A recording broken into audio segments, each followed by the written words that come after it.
Seigneur, tu es digne de recevoir toute louange, toute adoration de ton peuple. Toi, notre Créateur, le Créateur des cieux et de la terre. Tu nous fais grâce, Seigneur, d'être ici ce matin pour écouter ta parole, Seigneur. Tu nous fais grâce de la proclamer, Seigneur, devant ton peuple. Ma prière, Seigneur, le vœu de mon cœur est que, Seigneur, chacun de nous soit béni ce matin par cette parole. Et que la gloire te revienne au nom de Jésus. Amen. Eh bien, je vous invite à ouvrir vos Bibles dans Luc chapitre 8, versets 40 à 56, un passage que nous connaissons, si du moins on est lecteur de la Bible. Luc 8, 40 à 56. Je lis pour nous tous. À son retour, Jésus fut reçu par la foule, car tous l'attendaient. Et voici un homme nommé Jairus, qui était chef de la synagogue. Il se jeta à ses pieds et le supplia d'entrer dans sa maison, parce qu'il avait une fille unique d'environ 12 ans qui se bourrait. Pendant que Jésus y allait, il était pressé par la foule.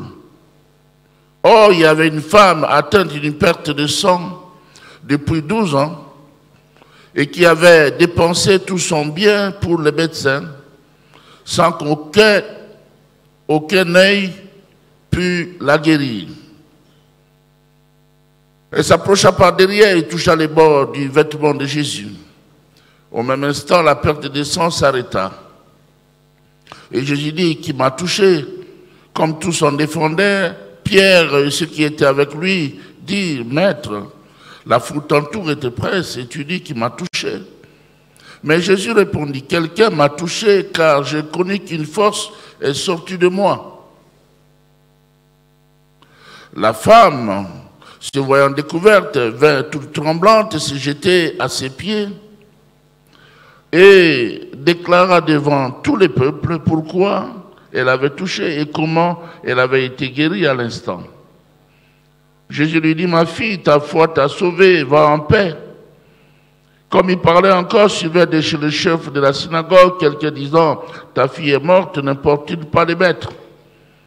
Mais Jésus ayant entendu cela, dit au chef de la synagogue: ne crains pas, crois seulement et sera sauvé. Lorsqu'il fut arrivé à la maison, il ne permit à personne d'entrer avec lui, si ce n'est à Pierre, à Jean et à Jacques, et au père et à la mère de l'enfant. Tous pleuraient et se lamentaient sur elle.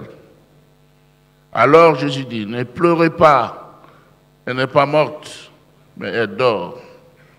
Et il se moquait de lui, sachant qu'elle était morte.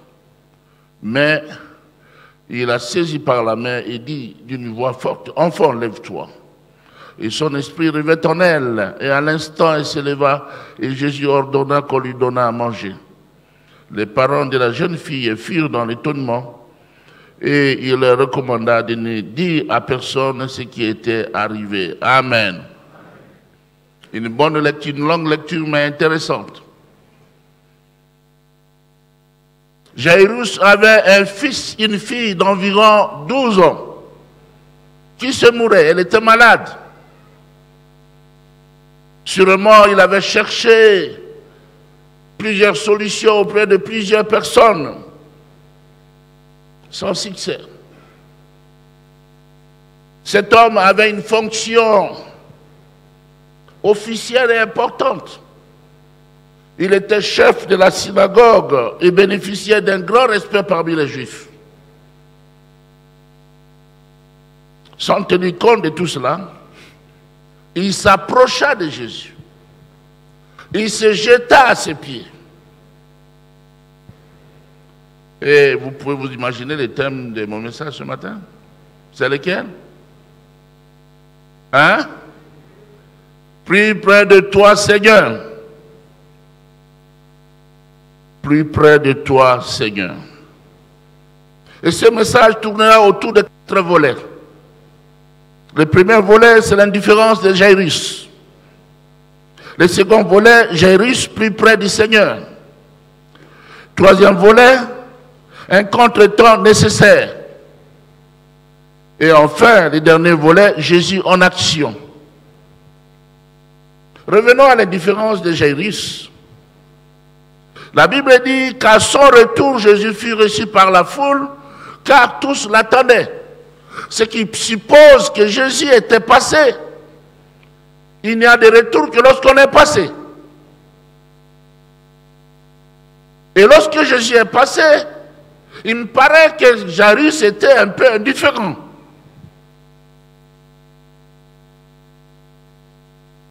À son retour, Jésus est reçu par la foule, car tous l'attendaient. Quel est cet homme plus populaire que Jésus? Je ne connais pas. Quelqu'un qu'on attend par la foule. Il est reçu par la foule, tous l'attendaient. Et ce matin, partout ailleurs, dans le monde, tout le monde est réuni autour du nom de Jésus. C'est l'homme le plus populaire.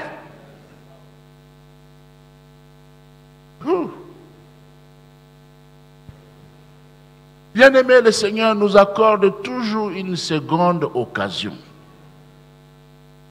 Une seconde chance pour nous rattraper. Il est passé et il devait être de retour. Jairus, tu as un problème, tu laisses passer le Seigneur. Mais il y a une seconde chance. Dieu est compatissant. Dieu est merveilleux.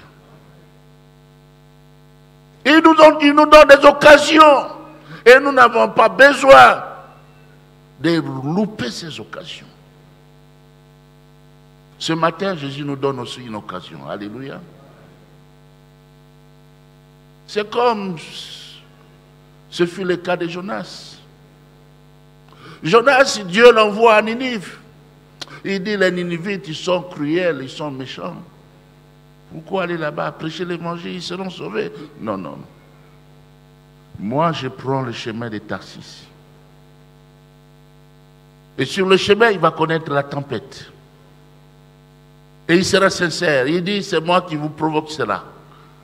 Vous voulez que la tempête se calme, jetez-moi dans la mer. Oh, il était brave. Hein? On le jette dans la mer, il est avalé par un gros poisson. Et dans le ventre du poisson, il va chercher le Seigneur. N'attend pas d'être avalé dans le ventre du gros poisson. Il va louer le Seigneur. Et le Seigneur va lui donner une seconde chance. Le poisson va les vomir sur la rive. Et Jonas va accomplir la mission de Dieu à Ninive.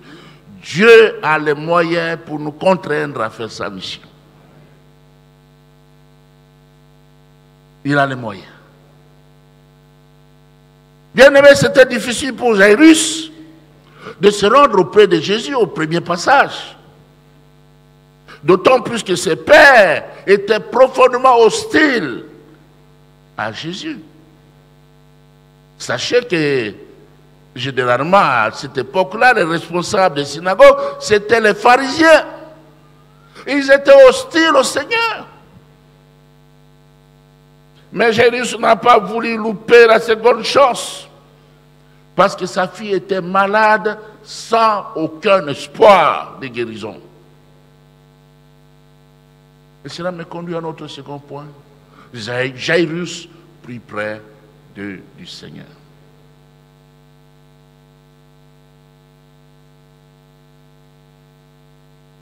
Qu'est-ce que Jairus a fait pour être plus près du Seigneur? Nous l'avons vu, il s'est jeté aux pieds de Jésus.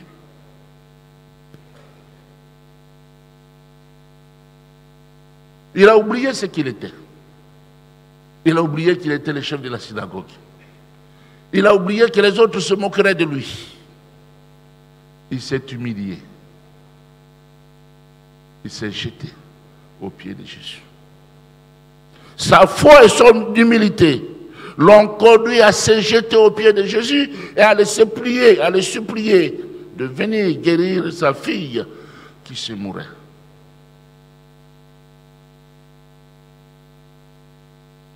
Versets 41 et 42. Et voici, il vint un homme nommé Jairus qui était chef de la synagogue. Il se jeta à ses pieds et le supplia d'entrer dans sa maison.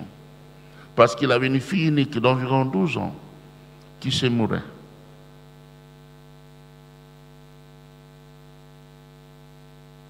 En sa qualité de chef de la synagogue, n'avait-il pas eu vent des miracles que Jésus opérait dans les autres synagogues?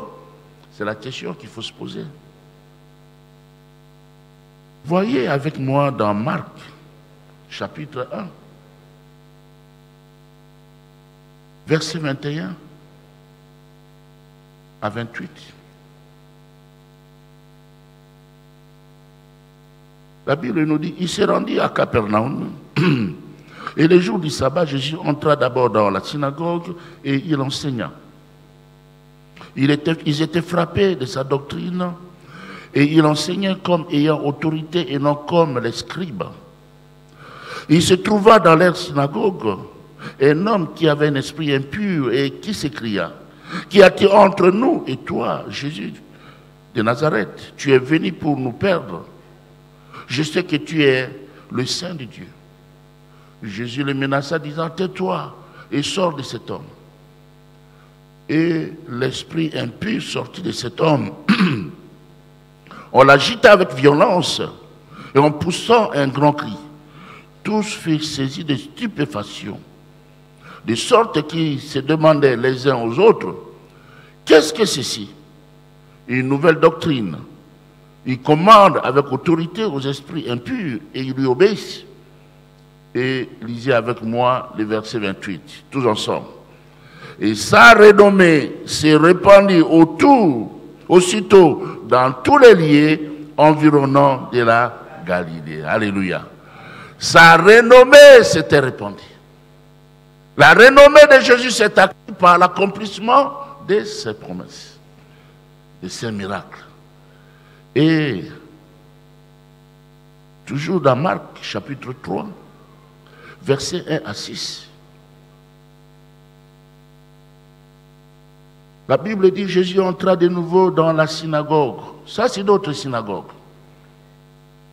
Il s'y trouvait un homme qui avait la main sèche. Ils observaient Jésus pour voir s'il les guérirait le jour du sabbat. Qui observait? Les pharisiens. C'était afin de pouvoir l'accuser. Jésus dit à l'homme qui avait la main sèche, lève-toi, là au milieu. Puis il leur dit, es-tu permis le jour du sabbat de faire du bien ou de faire du mal, de sauver une personne ou de la tuer?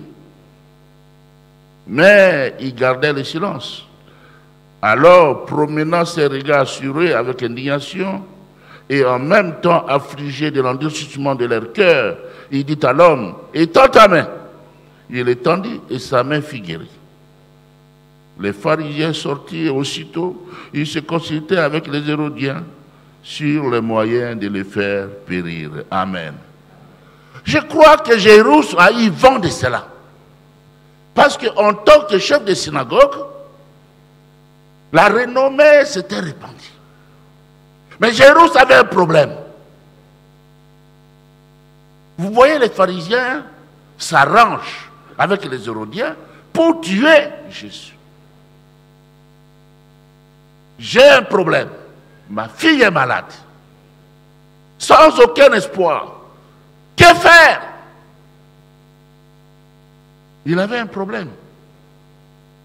Il avait un problème. Il y a des gens qui ont des problèmes. Mais ils connaissent aussi la solution. La solution n'est nulle part ailleurs qu'en Jésus-Christ. Alléluia. Et je pense même que la guérison de cette femme, parce que au moment où il attend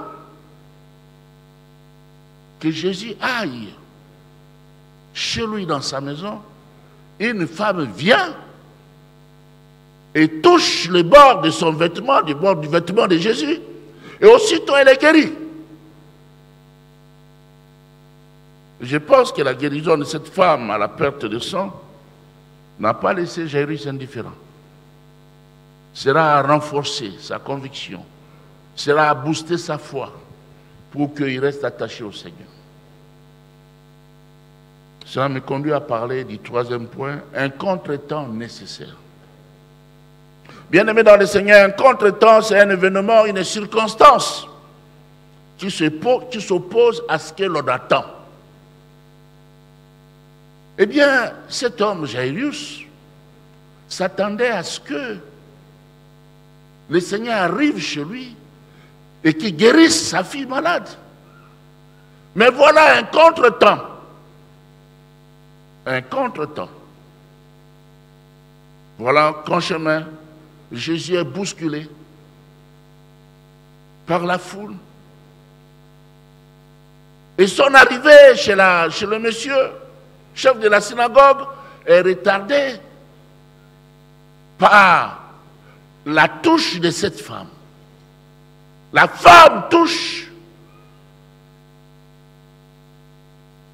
le bord de son vêtement et Jésus dit, mais quelqu'un m'a touché. On dit, mais Seigneur, les gens te bousculent, les gens te pressent de partout. Et tu dis, quelqu'un m'a touché. Il dit, oui, j'ai senti qu'une force est sortie de moi. Et une force est sortie de moi. Et cette femme toute tremblante vient elle aussi se jeter aux pieds de Jésus. Alléluia. C'est important de se jeter aux pieds de Jésus. Cet enfant souffrait pendant 12 ans. La femme aussi souffrait pendant 12 ans. Quelle coïncidence. Mais tous les deux se jettent aux pieds de Jésus. Un contretemps.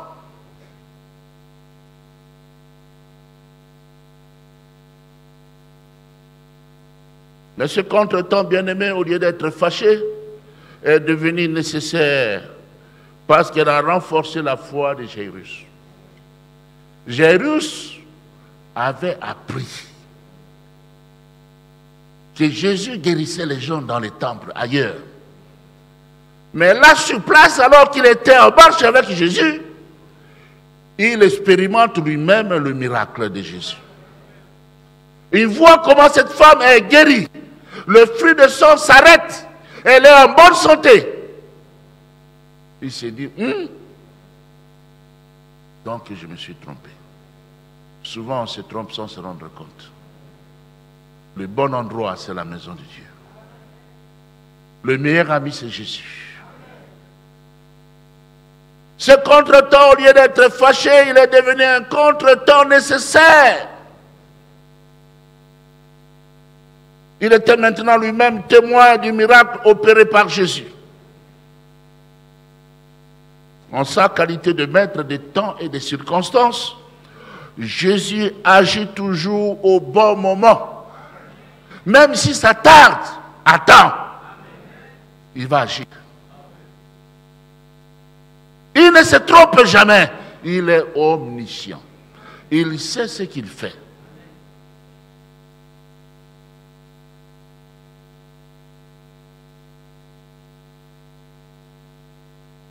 Sa recommandation à Jairus de croire seulement était une clé qui facilite son action. Est-ce que vous m'entendez bien? Sa recommandation à Jairus de croire seulement était une clé qui facilite son action. Et cela me conduit à parler de l'action de Jésus. Le dernier point. Au verset 49 et 50, la Bible dit, comme il parlait, encore survint de chez le chef de la synagogue, quelqu'un disant, ta fille est morte, n'importune pas les maîtres. Mais Jésus ayant entendu cela, dit au chef de la synagogue, ne crains pas, crois seulement, et elle sera sauvée. Amen. 200 qui sont contraires, opposés, n'importune pas les maîtres. Ta fille est déjà morte. Ce message lui annonçait que tout espoir était perdu. Ta fille est morte, n'importune pas les maîtres. Autrement dit, face à la mort, que peux-tu faire? C'est trop tard.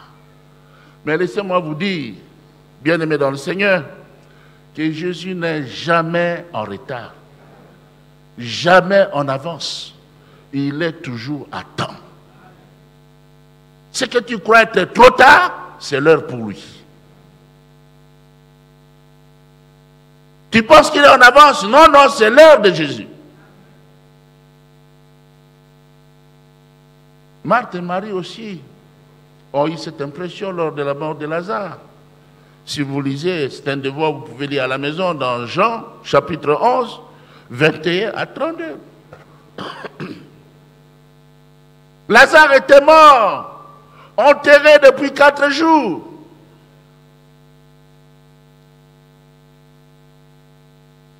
Et quand on dit à Marthe que le maître arrive, Marthe se lève pour aller rencontrer le maître. Elle dit au maître, si tu avais été ici, notre frère ne serait pas mort. Comme pour dire, maintenant il est mort, c'est trop tard. Jésus dit, je suis la vie et la résurrection. Quand bien même quelqu'un serait mort, il ressusciterait. Marthe dit, oui, oui, Seigneur. Je sais qu'il ressuscitera à la résurrection des morts. Jésus ne parlait pas de la résurrection des morts. Jésus parlait de l'actualité. C'était le moment. Tu peux être guéri aujourd'hui. Dieu peut ouvrir ta porte aujourd'hui. Ce qui est bloqué, la paix s'est débloquée aujourd'hui. Ce n'est pas demain, c'est aujourd'hui. Marie aussi, quand elle rencontre Jésus, c'est comme s'il y avait un arrangement. Parfois, les gens incrédules ont le même langage. Mais Seigneur, si tu étais ici, notre frère ne serait pas mort. Mais je sais que tout ce que tu vas dire peut s'accomplir.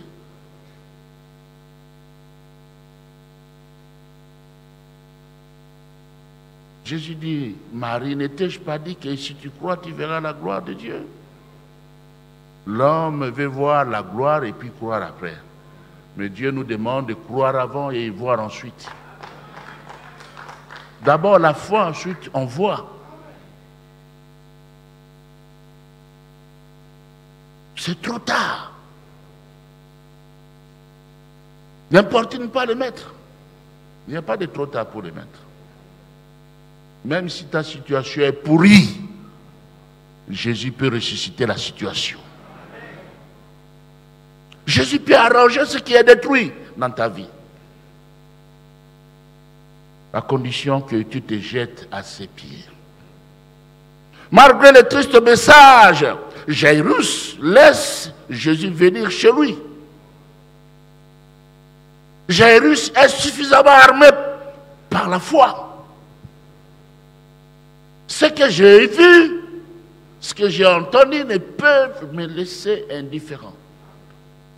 Et il doit arriver chez moi, constater la mort de ma fille. Je crois en lui.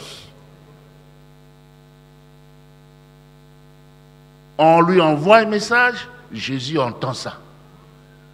Écoutez ce que la Bible dit. Mais Jésus, ayant entendu cela, dit au chef de la synagogue, ne crains pas, crois seulement et sera sauvé. Frères, sœurs, Jésus entend tout. Il entend même ce qu'on nous dit de contraire pour nous décourager. Il entend ce qu'on te dit de contraire pour ôter ta foi. Mais ce matin, il te dit, ne crains pas, crois seulement. C'est ça le mot-clé. Quand on ne croit pas, il y a la crainte, il y a les doutes.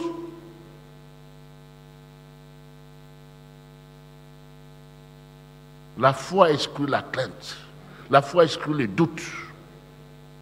Crois seulement.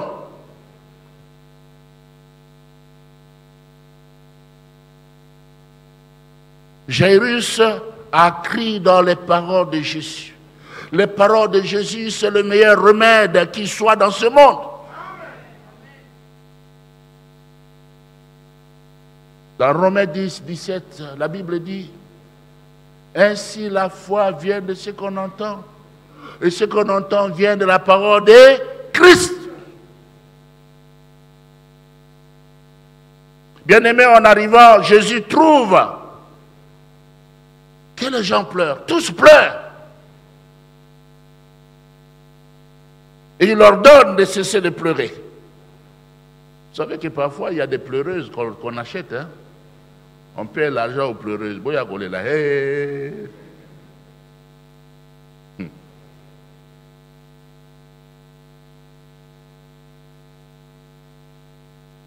Les gens pleurent. Et Jésus ordonne de cesser de pleurer, de pleurer. Mais il ne rencontre qu'incrédulité et moquerie. Il dit, mais il est mort. Lui ne voit pas qu'il est mort. Jésus ne voit pas qu'il est mort. Pour Jésus, il voit qu'il dort. Parce qu'il a le pouvoir de le réveiller. Lui, il est Dieu, Jésus.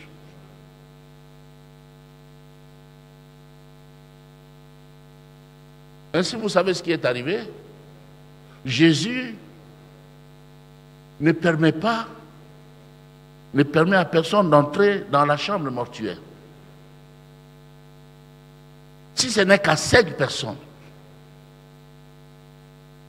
ces 3 disciples, Pierre, Jacques et Jean. Et seuls les parents. Pourquoi les parents? Le Père est déjà acquis à la cause du Seigneur.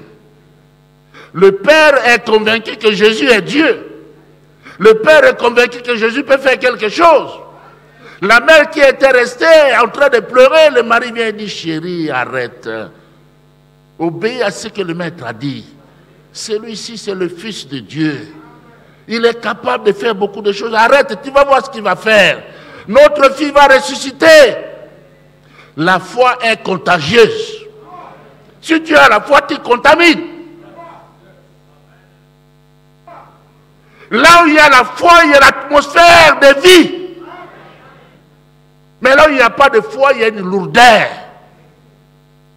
Quand il y a la foi, on se sent léger. La prière est facile. Tout tourne. Le Seigneur dit non, je ne permets qu'à 5 personnes. Pierre, Jacques et Jean. Ils ont été témoins de beaucoup de choses. Ils étaient à la montagne de transfiguration. Là où j'ai fait venir Moïse, Élie. Et Pierre a dit, Seigneur, faisons 3 tentes. Ils ont vu la nuée. Ils ont vu la gloire. Ils me connaissent suffisamment. Ils m'ont vu marcher sur les eaux. Ils m'ont vu guérir les malades. Ils m'ont vu faire des choses impossibles. Ils ne doutent pas. Entrez. Le Père aussi entre dans les groupes de ceux qui croient. Soyons de ceux qui croyons. Alléluia. Si nous croyons, nous allons voir de grandes choses. Dieu va faire des merveilles dans nos vies.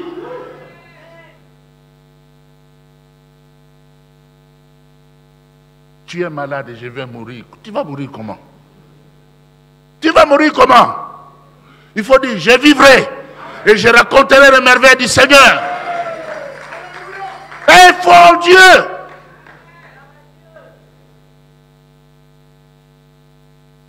Le Seigneur rentre dans la chambre mortuaire.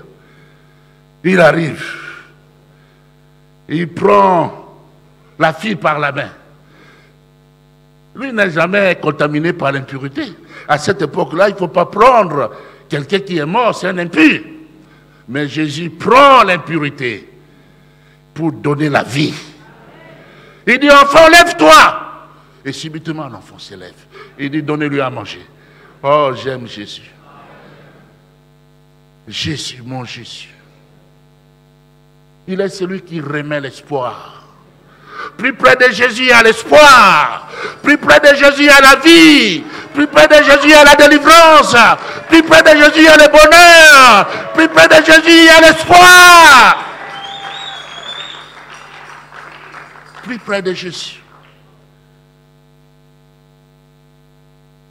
Cette fille a eu la vie. Elle est ressuscitée parce que son père a accepté de s'humilier et de se jeter aux pieds de Jésus. Sa foi a donné la vie à sa fille. Ce matin, tu peux donner la vie à quelqu'un qui est à distance. Ce matin, tu peux faire quelque chose pour quelqu'un qui n'est pas à côté de toi. Si seulement toi, tu es plus près de Jésus.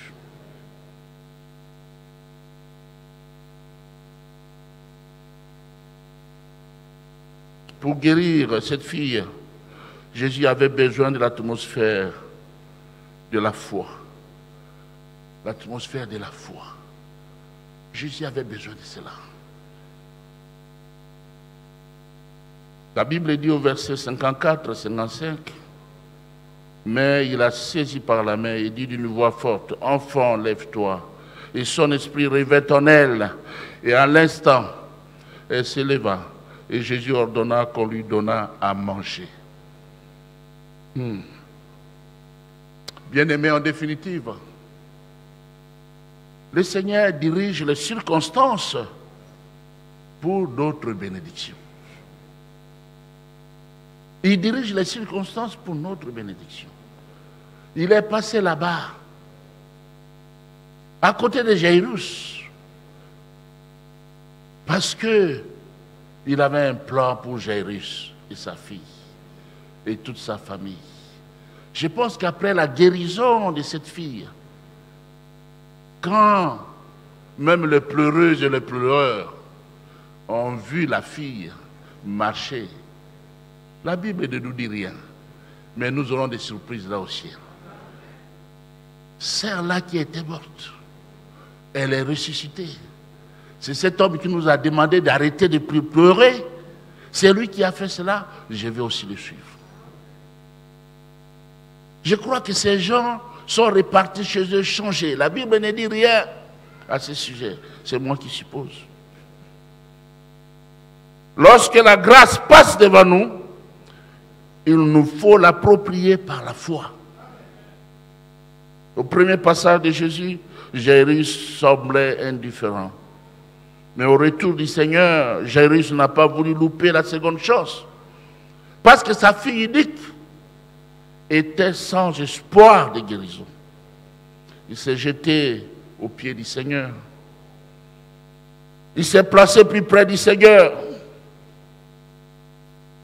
Il y a eu un contretemps, certes, mais un contretemps nécessaire pour Jairus. Parce que le miracle de la femme a confirmé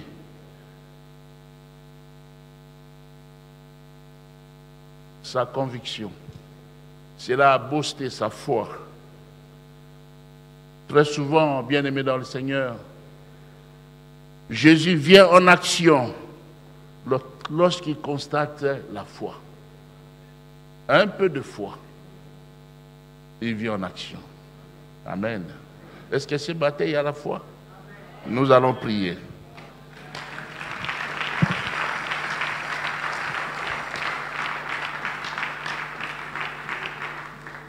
Nous voulons prier près de toi, Seigneur. Nous allons prendre ce petit moment pour prier. Pour prier. Ce petit moment. Sens-toi libre. Là où tu es. Si tu veux te tenir debout, tiens-toi debout. Tu veux rester assis, reste assis.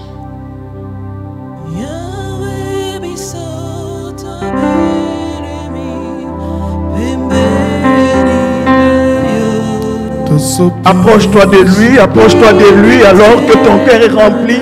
Après avoir entendu ces paroles et que la foi a été vraiment créée et que cette foi est en train d'être déversée maintenant devant lui, Approche-toi de lui et commence à lui parler déjà. Remets ton sort entre ses mains. Reconnais sa puissance, sa magnificence, sa grandeur. Reconnais qu'il est le seul capable d'opérer des miracles en ta faveur. Élève ta voix et parle à ton Dieu. Élève ta voix et parle à ton Dieu. Il est le Dieu de l'impossible. Il est le Dieu de merveilles. Il est le Dieu de grandes choses. Il est le seul capable de changer les circonstances. Il a fait pour Jairus, il a fait pour sa fille.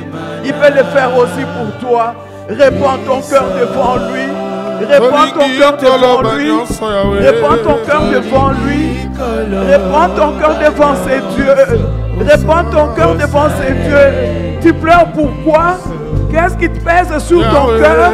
Qu'est-ce que tu peux lui dire en ce moment? Il sait intervenir même au-delà. Alors que toi tu es ici, sa main n'est pas courte pour toucher ta maison. Sa main n'est pas courte pour toucher ceux qui t'appartiennent. Répands ton cœur devant lui. Répands ton cœur devant lui. Il fait des merveilles. Il fait des miracles. Et il dit seulement un mot et la chose s'accomplit. Il dit un mot et la chose s'accomplit. Répands ton cœur, bien-aimé. Répands ton cœur. Répands ton cœur et attends-toi au miracle. Jairus a répandu son cœur devant ses dieux. Il a eu de l'espoir. Il a attendu des miracles s'est accompli. Même là où les hommes ont dit que c'est impossible, même là où tu as senti que ça devient difficile, même là où tu te sens déjà au bout, Dieu est capable de te ramener à la vie. Dieu est capable de te restaurer. Dieu est capable de faire des miracles. Répands ton cœur devant ton Dieu. Répands ton cœur devant ce Dieu qui est capable de te booster, de booster ta foi. Répands ton cœur devant ce Dieu qui est capable de te relever. Répands ton cœur devant ce Dieu qui est capable d'agir en ta faveur. Répands ton cœur. Répands ton cœur devant lui. Répands ton cœur devant lui. Il est Dieu, il est vivant, il est tout puissant. Répands ton cœur. Il est Dieu, il est agissant. Répands ton cœur. Il est Dieu, il va faire des miracles. Répands ton cœur. Il est Dieu, il est Dieu, il est Dieu. Crois en lui, crois dans sa parole, crois dans le fait qu'il dit. Ne crains pas, crois seulement. Ne crains pas, crois seulement. Je suis le Dieu capable d'agir. Je suis le Dieu capable d'opérer des miracles. Je suis le Dieu capable de transformer ta vie. Crois seulement. Crois seulement. Dis-lui, Seigneur, par moments c'est difficile de croire dans ma situation après autant d'années. Mais crois seulement. Crois seulement. Crois au Dieu qui est capable d'opérer des miracles. Crois seulement. S'il l'a fait pour Jairus, s'il l'a fait dans le passé, il peut le faire encore aujourd'hui. La Bible dit il est le même hier, aujourd'hui et éternellement. Il n'a pas changé. Il n'a pas changé. Il n'a pas changé. Il n'a pas changé notre Dieu. Il n'a pas changé notre roi. Il n'a pas changé. Il est le Dieu de l'impossible. Il est le Dieu des miracles. Il est le Dieu agissant.